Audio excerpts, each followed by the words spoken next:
নমস্কার বন্ধুরা, মোমোস কিচেনে আপনাদেরকে স্বাগতম জানাই। আজকের পর্বে আপনাদের সাথে শেয়ার করব দুধ পুলি পিঠা। দুধ পুলি পিঠে খেতে আমরা সকলেই ভালোবাসি। দুধ পুলি পিঠে বানানো খুবই সহজ। আমি আজকে খুব সহজ পদ্ধতিতে এই দুধ পুলি পিঠে বানিয়ে দেখাবো। চলুন তাহলে রান্নাটা শুরু করে দিই। এখানে আমি মেজারমেন্ট কাপে 1 কাপ নারকেল নিয়েছি আর 1/3 কাপ নিয়েছি গুড়।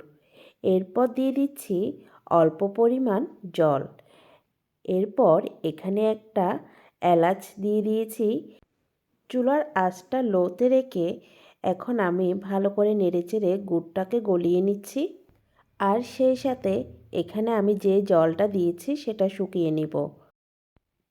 এখানে জলটা অনেকটা শুকিয়ে আসলে এর মধ্যে দিয়ে দিচ্ছি 3 চামচ গুঁড়ো দুধ। এরপর এটাকে আরও কিছুক্ষণ নেড়েচেড়ে একটা আঠালো পুর তৈরি করেছি। আমার কিন্তু পুলি পিঠার পুরটা রেডি হয়ে গিয়েছে।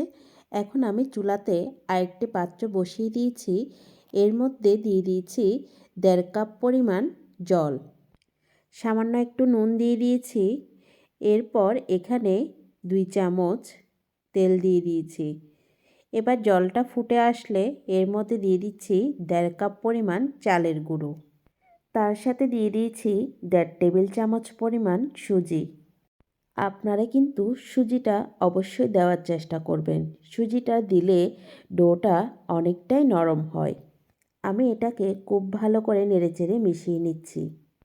আমি এই ডোটাকে গরম থাকা অবস্থায় মেখে নিচ্ছি। যেহেতু এটা এখন গরম তাই আমি একটা গ্লাসের সাহায্যে এটাকে মেখে নিচ্ছি। এটা গরম থাকা অবস্থায় মেখে নিতে হবে, না হলে কিন্তু ডোটা পারফেক্ট হবে না। ডোটা পারফেক্টভাবে তৈরি করে নিয়েছি। এবার আমি এই ডোটাকে 2 ভাগ করে একটা রুটির মতো বেলে নিব।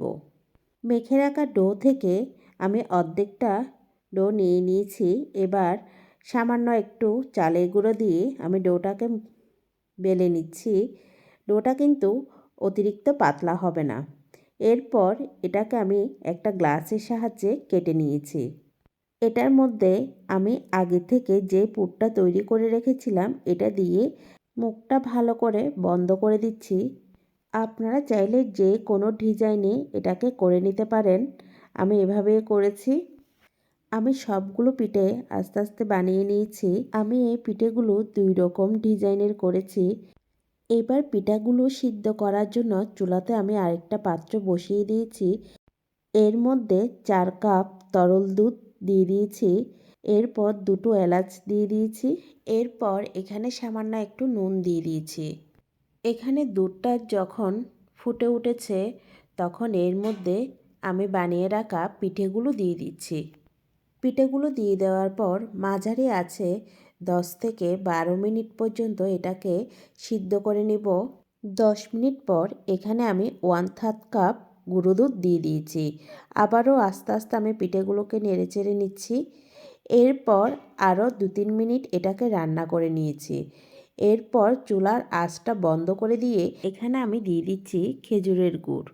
এখানে গুড়টা দেওয়ার সময় কিন্তু চুলার আঁচটা বন্ধ করে দিতে হবে, তা না হলে দুধটা ফেটে যাওয়ার সম্ভাবনা থাকে। এখানে আপনারা যারা খেজুরের গুড় দিতে পারবেন না তারা চাইলে চিনি দিয়ে ওইটা রান্না করে নিতে পারেন। পিঠাটা যেহেতু অনেকটাই গরম আছে তাই গুড়টা কিন্তু গলে যাবে। আমি এটাকে পাতলা থাকা অবস্থায় চুলা থেকে নামিয়ে নিয়েছি। এটা যখন ঠান্ডা হবে তখন অনেকটাই ঘন হয়ে যাবে। সবগুলো পিঠা কিন্তু খুব পারফেক্টলি হয়েছে। একটা পিঠাও কিন্তু ভাঙেনি। আমি নাড়ানোর সময় কিন্তু খুবই আস্তে আস্তে নাড়াচাড়া করেছিলাম, যার কারণে একটা পিঠাও কিন্তু ভাঙেনি। আমার এই রেসিপিটা ফলো করে আপনারা একবার হলো এই পিঠাটি বানিয়ে খেয়ে দেখবেন।